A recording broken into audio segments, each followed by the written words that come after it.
میں نے اپنی 30 سالہ پبلک لائف میں دو وزرائے اعظم سے میرا کتنا قرب رہا یہ ساری دنیا جانتی ہے. ایک سرکاری حج کیا ہے میں نے غزالی صاحب, ایک سرکاری حج. اس وجہ سے مجھے دونوں کے ہاں الحمدللہ ثم الحمدللہ اتنی عزت ملی, مجھے اتنی زمین ملی کہ میں کھل کر بالکل جو ہے باتوں کو رکھ سکتا تھا, چنانچہ میں نے رکھا. اور آپ اس بات کے خود تشہیر گواہ ہیں کہ حیدرآباد ہاؤس میں منشور مسلم جس کے اندر عدلیہ, انتظامیہ اور مقننہ میں متناسب نمائندگی اور علیحدہ سے مسلم مردم شماری جیسے مدعے شامل تھے, اس کو وزیر اعظم نرسمہا راؤ نے اس کا اجرا کیا اور یہ کہا کہ اس میں جو کچھ لکھا ہے اس میں جو خواجہ صاحب کے کرنے کا آپ کے کرنے کا ہے وہ آپ کریں گے, اور جو میرے کرنے کا ہے وہ میں کروں گا. یہ جب کریڈیبلٹی کے رشتے بن جاتے ہیں تو میرے تو رشتے بنے, میں نے سیاست نہیں کی, میں نے رشتے بنائے. ان کے ساتھ جب رشتے بنے تو ان رشتوں سے مجھے بہت کچھ اپنی قوم کے لیے حاصل کرنے میں مدد ملی. یہ موقع نہیں ہے, کبھی الگ سے بات کریں گے تو میں بتاؤں گا کہ اس زمانے میں کیا کیا ہوا. اسی طرح سے اٹل جی سے جو مجھے محبت ملی اور جو مجھے ان سے قربت ملی, میں سمجھتا ہوں وہ بھی بالکل نرسمہا راؤ جی جیسی تھی. تو یہ دو وزرائے اعظم سے تعلق جو ہے یہ میرا وہ امتیاز ہے کہ جو شاید اس ملک میں کسی دوسرے, کم سے کم میری قوم میں تو کسی کو یہ حاصل ہے نہیں کہ اس نے دو نظریات کے وزرائے اعظم کے ساتھ میں کام کیا ہو. اور میں پوری ذمہ داری سے کہتا ہوں کہ اس ملک نے 2 اسٹیٹسمین پیدا کیے, ایک پنڈت جواہر لال نہرو اور دوسرا اٹل بہاری واجپئی. تیسرا کا بھی ہندوستان انتظار کرتا. آپ نے جو کوشش شروع کی ہے اس سے مسلمانوں اور موجودہ حکومت کے رویے میں کیا کسی تبدیلی کی آپ امید کر رہے ہیں؟ دیکھیے, میں تو ایک آپٹیمسٹ ہوں غزالی صاحب. تبدیلی کا عمل مطالباتی عمل نہیں ہے. بڑی بنیادی بات رکھ رہا ہوں آپ کے سامنے. تبدیلی کا عمل مطالباتی عمل نہیں ہے. تبدیلی کا عمل یک طرفہ بھی نہیں ہے. تبدیلی کا عمل 2 طرفہ ہے.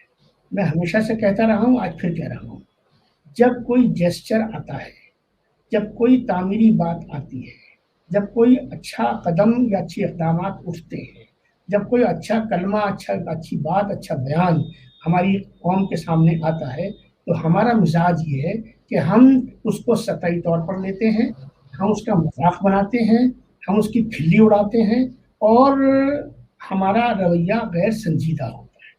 جس کا نقصان یہ ہوتا ہے کہ وہ حلقہ جس کے نہ تو آپ ووٹر ہیں, بلکہ آپ تو ایسی اپیلیں جاری کرتے ہیں کہ بھائی کسی کو بھی جتا دینا, اخباروں میں چھاپتے ہیں وہ اپیلیں, کسی کو بھی جتا دینا مگر بی جے پی کے کینڈیڈیٹ کو ہر حال میں ہرا دینا. آپ وہ ہیں جو یہ کہتے ہیں کہ صاحب بی جے پی مسلمانوں کو ٹکٹ نہیں دیتی. مسلمان کو جس مسلمان کو بی جے پی پارلیمنٹ کا اور اسمبلی کا ٹکٹ دیتی ہے, تو غزالی صاحب آپ یہ اپنا دینی فریضہ سمجھ کے معاف کیجیے گا, یہ کوشش کرتے ہیں, کھل کے سامنے آتے ہیں کہ اس کی بھی ضمانت ہمیں ضبط کرنی ہے. تو مجھے بتائیے کہ جب اس کی ضمانت آپ ضبط کرو گے اور پھر آپ یہ مطالبہ کرو گے, تو ذرا اپنے گریبان میں تو منہ ڈال کر دیکھو نا, اپنے اندر بھی تو جھانک کر دیکھیے. اس لیے یہ یاد رکھیے کہ جب کوئی اچھی پہل ہوتی ہے اس کا ہمیشہ مہذب قوم اور سلجھی ہوئی قوم, بالغ نظر قوم اور اس کے بالغ نظر دانشور جو ہیں, اگر ان کے اندر ادراک کی صلاحیت موجود ہے تو ان کو بنا کسی شرط اور بنا کسی تاریخ کے اس کا خیر مقدم کرنا چاہیے, اور اس شخص سے چپٹ جانا چاہیے جو اس طرح کی گفتگو کر رہا ہے, تاکہ اس کے حوصلہ بنے.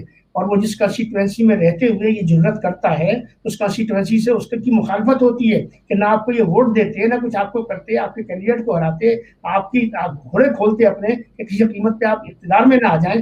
آج ان کے بارے میں کیوں یہ سب کر رہے ہو بھائی؟ وہاں سے تو یہ رد عمل آتا ہے, اور ہمارے یہاں سے کیا آتا ہے رد عمل کہ صاحب ایسا کریے ویسا کریے. ارے بھائی جب وہ کرتے ہیں تو آپ کیا کرتے ہو؟ میری شکایت اس معاملے میں اپنی قوم سے ہے. جب میں آپ کو ایک بات کہنا چاہتا ہوں, پردھان منتری نریندر مودی رام لیلا میدان منتخب کرتے ہیں این آر سی اور سی اے کے معاملے میں, وہ ووٹ کلب بھی کر سکتے تھے, وہ کروڑ لاکھ بھی کر سکتے تھے, وہ پہاڑ گنج بھی کر سکتے تھے. انہوں نے رام لیلا میدان کو منتخب کیا جس سے منحقہ تبلیغی جماعت کا مرکز ہے, متوازی تبلیغی جماعت جو بنی, جس سے منحقہ مسلمانوں کی پرانی دلی کی لاکھوں پر مبنی آبادی ہے. ٹھیک ہے, اس کے پاس کھڑے ہو کر 5 یا 6 مرتبہ مسلمان کہہ کے مخاطب کیا آپ کو، اور یہ کہا کہ جب میں آپ سے کہہ رہا ہوں کہ اس میں کسی بھی ہندوستان کے مسلمان کی شریعت پر کوئی آنچ نہیں آئے گی، تو مجھے بتائیے میرے جیسا مسلمان، اور میں پڑھا لکھا آدمی ہوں، دانا بینا ہوں، الحمدللہ دنیا دیکھا ہوں، مطالعے کا آدمی ہوں، مجھے ایک لمحہ نہیں لگتا اس پر یقین کرنے میں۔ میں وزیر اعظم کے ساتھ کھڑا ہوں اس میں، اور کروڑ ہندوستان کے مسلمانوں کے ساتھ کھڑے ہو جانا چاہیے تھا کہ وزیر اعظم، جب آپ یہ کہہ رہے ہیں بحیثیت وزیر اعظم، تو اس ملک میں بتائیے وزیر اعظم کے بعد کون ہے بھائی؟ لیکن آپ نے ان کے بیان کی کھلی اڑائی، آپ نے اس کا مذاق کیا، آپ نے اس کا مذاق بنایا، تو مجھے آپ بتائیے، پھر اگر وزیر اعظم یہ کہیں کسی سے محفل میں کہ بھائی مجھے بتاؤ کہ اب اس کے بعد میں اور کیا کروں، بتائیے مجھے۔ تو میں اس معاملے غیر سنجیدگی کا جو معاملہ ہے نا، کہ ادھر تو آپ کو میں نے جیسے پہلے کہا، ادھر تو آپ کو خلافت راشدہ دکھائی دیتی، کچھ کرے تو بھی، مار دے تو بھی، پیٹ دے تو بھی، نوکری نہ دے تو بھی، سب کچھ کر دے وہ آپ کے ساتھ، تو وہاں کوئی مسئلہ نہیں ہے آپ کو۔ یہاں کچھ بھی ذرا سا سوئی بھی چپ جائے تو پھر پورا مسئلہ ہے۔ میرے بھیا جو ہے، کب اس کو بدلو گے بھائی؟ تو کب تبدیل کرو گے؟ کب آپ کے اندر فکری جو ہے درستگی پیدا ہوگی؟ غزالی صاحب، ہندوستان کے مسلمان کا اور تمام عالم کے مسلمان کا، آپ یہ سمجھیے بنیادی مسئلہ فکر اور کی سمت کی درستگی ہے، جو ہمارے ہاں ابھی تک بدقسمتی سے اس کا انتظار ہے، اور اس کی ہم نے بڑی بھاری قیمت ادا کی ہے، اور اگر ہم ابھی بھی نہیں سدھرے تو بھاری قیمتیں اور ہم آگے آنے والے وقت میں ادا کریں گے۔ یہ کوئی دھمکی نہیں ہے، یہ ایک منطق پر مبنی مشورہ ہے کہ مسلمانوں کے بنیادی مسائل کے پرامن حل کے لیے مسلمانوں اور ان کے قائدین کو آپ کا کیا مشورہ ہے؟ تو مجھے پہلی بات تو یہ کہ میں بہت سے قائدین سے پوچھ چکا ہوں کہ ذرا مسلمانوں کے مسائل بتائیے مجھے آپ، تو مجھے تو کوئی بتاتا نہیں مسلمانوں کی کیا مسائل ہیں۔ آپ بتا دیجیے کیا مسائل ہیں مسلمانوں کو۔ روزگار کا مسئلہ نیشنل ایشو ہے، ٹھیک ہے، آپ بتائیے نا مجھے، یہی مسئلہ بنیادی مسئلہ تو روزگار کا ہے۔ اچھا، تعلیم کا مسئلہ پورے ہندوستان کا مسئلہ ہے۔ وہی ایسے بنیادی مسائل نہیں ہیں، ان کے وہی مسائل ہیں جو ہندوستان کے مسائل ہیں۔ ہم نے جو یہ ڈپارٹمنٹلائزیشن کیا ہوا ہے، ہمارے مسائل، آپ کے مسائل کیا؟ اردو کا مسئلہ۔ اردو کا مسئلہ، میں سن 1971 میں علی گڑھ یونیورسٹی میں داخل ہوا، میرے اور سر سید ہال میں رہتا تھا، 60 سے 70% بچوں کے جو خطوط تھے وہ ہندی میں آتے تھے اور ہندی میں جواب دیتے تھے۔ تو RSS تھی اس وقت، یا بی جے پی لوگ رہی تھی؟ آپ کو اردو آپ نے خود چھوڑی۔ دوسری بات، تلخ باتیں سن لیجیے، اردو جہاں تک تھا، جو دین بنا ہوا ہے، پروفیسر بنا ہوا ہے، ایسوسیٹ پروفیسر بنا ہوا ہے، اکیڈمیوں کا چیئرمین بنا ہوا ہے، ایک سروے کر لیجیے اور دیکھ لیجیے کہ ان کے بچے اردو اسکول میں پڑھ رہے ہیں کہ انگریزی میڈیم میں پڑھ رہے ہیں۔ اردو کے ساتھ انصاف آپ نے خود کیا کیا؟ آپ نے اردو کے ساتھ، اردو اگر ختم ہوئی، کمزور ہوئی، حالانکہ میرا ماننا یہ کہ اردو اتنی زندہ زبان ہے کہ اس کو دنیا کی کوئی طاقت ختم کر ہی نہیں سکتی ہے۔ وہ اپنے اندر ایسی زندگی رکھتی ہے، اپنے اندر ایسی روح رکھتی ہے کہ اس کو پامال کیا ہی نہیں جا سکتا۔ لیکن اردو کو ہم نے مسئلہ بنایا کس نے مسئلہ؟ ہم نے خود بنایا۔ اسی طرح سے پرسنل لا کا مسئلہ ہے، پرسنل لا کے مسئلے میں سن 86 میں آپ کا کیا موقف تھا؟ اور اس کے بعد میں جب سپریم کورٹ میں یہ معاملہ گیا 3 طلاق کا، تو آپ نے کیا موقف اختیار کیا؟ کیا یہ کام آپ خود نہیں کر سکتے تھے جو سپریم کورٹ سے ہوا؟ مجھے بتائیں، کیا ہمارے ہاں جو 5 بڑے ائمہ ہیں، جن کو ہم عام طور پر جن کا تذکرہ ہوتا ہے، اس میں ہماری تعداد ائمہ کی زیادہ ہے، لیکن آپ مجھے بتائیے کہ جتنے بھی ائمہ ہیں، کیا یہ ائمہ حق نہیں ہے؟ کیا ایک ہی مسلک کو ماننا اسلام ہے؟ مجھے بتائیں، کیا امام ابو حنیفہ کو ماننا یہ خالی اسلام ہے؟ کیا امام شافعی رحمۃ اللہ علیہ، امام حنبل رحمۃ اللہ علیہ، امام مالکی جو ہیں، کیا جن کو یہ امام حق نہیں ہے؟ کیا ان کی دلائل، ان کی منطق، ان کا فقہ کیا اسلام نہیں ہے؟ مجھے کوئی سمجھائے کوئی بات۔ ہم نے یہ کیا کہ ہم نے اپنے لیے جو ہے ہم کو حنفی بنا دیا، ہم کو شافعی بنا دیا، ہم کو وہابی بنا دیا۔ ہم کو مسلمان بننے کب دیا؟ قرآن کریم میں طلاق حسن موجود تھی کہ نہیں تھی؟ 1400 سال سے چلی آ رہی ہے، تو آپ یہ سب کام نہیں کر سکتے تھے؟ آپ نے خود ہی اپنی چیزوں کو وہاں پہنچایا، اور اپنے دینی امور میں ہندوستان کی عدالت کو دخل دینے کا آپ نے زمین دی, آپ نے موقع دیا, اور پھر آپ کل کو یہ کہیں گے جب ہمارے مذہبی معاملات میں مداخلت ہو رہی ہے, بھائی مداخلت کرائی کس نے, اس کی زمین کس نے دی, مجھے کوئی سمجھائے یہ بات. ذرا سوچ سمجھ کے اپنے فیصلے کو کرنے کی عادت ڈالیں اور اپنے اندر دیکھیں کہ ہم سے کہاں کیا کوتاہی ہوتی ہے. کوتاہی آپ کرتے ہیں اور ذمہ داری دوسرے کو ڈالتے ہیں آپ. یہ آپ کا مذہبی مسئلہ ہے, مذہبی آزادی کا مسئلہ. مذہبی آزادی تو آپ بتائیے, مصر میں اخوان المسلمین 50,000 سے زیادہ لوگ جو ہیں وہ جیلوں میں پڑے ہوئے ہیں, کتنوں کو پھانسی دے دی گئی. جماعت اسلامی حکومت الہیہ کی دائی ہے, مولانا ابوالعلا مودودی جو ہیں آف شوٹ ہیں حسن بننا کے. بتائیے مجھے آپ, جماعت اسلامی اس وقت میں کام کر رہی ہے. الجیریا میں کیا ہوا اسلامک سالویشن فرنٹ کے ساتھ؟ مصر میں کیا ہوا؟ ہمارے یہاں تو نہیں ہوا. تو مذہبی آزادی موجود ہے. آپ رمضان کے زمانے میں جبکہ یہ ہندو اکثریتی ملک ہے, ساری رات آپ لاؤڈ اسپیکر پہ اپنے کیا کہتے ہیں اپنے پروگرام چلاتے ہیں اور یہ قوم برداشت کرتی ہے. تو ذرا تھوڑا سا سنجیدگی سے حالات کا جائزہ لینا چاہیے, حقائقی حقائق کو سمجھنا چاہیے, خالی ہوا میں باتیں نہیں کرنی چاہیے. اور آپ کا پیغام کیا ہے؟ اب میرا پیغام کیا ہے؟ میرا پیغام یہی ہے جو میں نے آخر میں بات کری کہ جو ہمارا ادراک کا طریقہ ہے ہمیں اس پر نظر ثانی کرنے کی ضرورت ہے. جو بھی بہتر اقدامات کسی بھی طرف سے, چاہے وہ سنگھ کی طرف سے ہوں, چاہے وہ کانگریس کی طرف سے ہوں, چاہے وہ لیفٹسٹ کی طرف سے ہوں, چاہے وہ کہیں بھی سے بھی ہوں, اچھا قدم ہوتا ہے. اور جو بھی اس کو لیتا ہے اس کے پیچھے قوم کو ہمیشہ کھڑا ہونا چاہیے. اس میں یہ تفریق کرنا کہ اگر یہ بات الف نے کہی ہے تو مجھے اس کے ساتھ کھڑا نہیں ہونا ہے, بے نے کہی ہے تو میں اس کے ساتھ کھڑا ہوں گا, اس بنیادی فکر کو تبدیلی کرنی پڑے گی.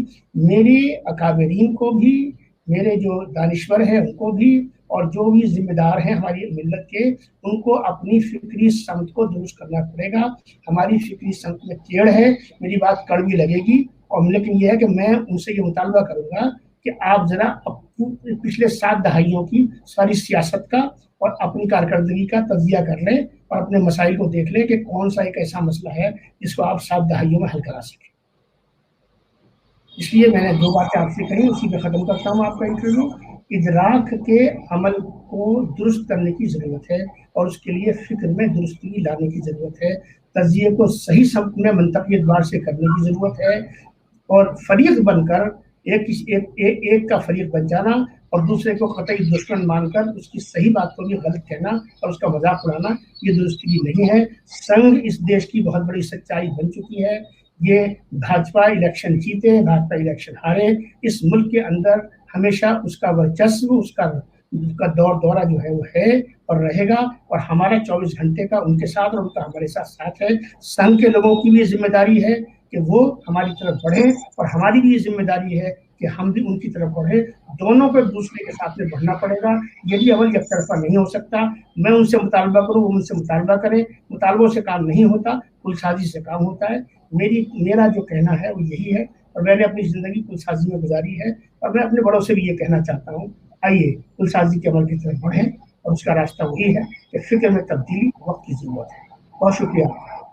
بہت شکریہ خواجہ صاحب, آپ نے بہت تفصیل سے تمام سوالوں کا جواب دیا, اور میں ناظرین کا بھی شکریہ ادا کرتا ہوں کہ انہوں نے آپ کو سنا.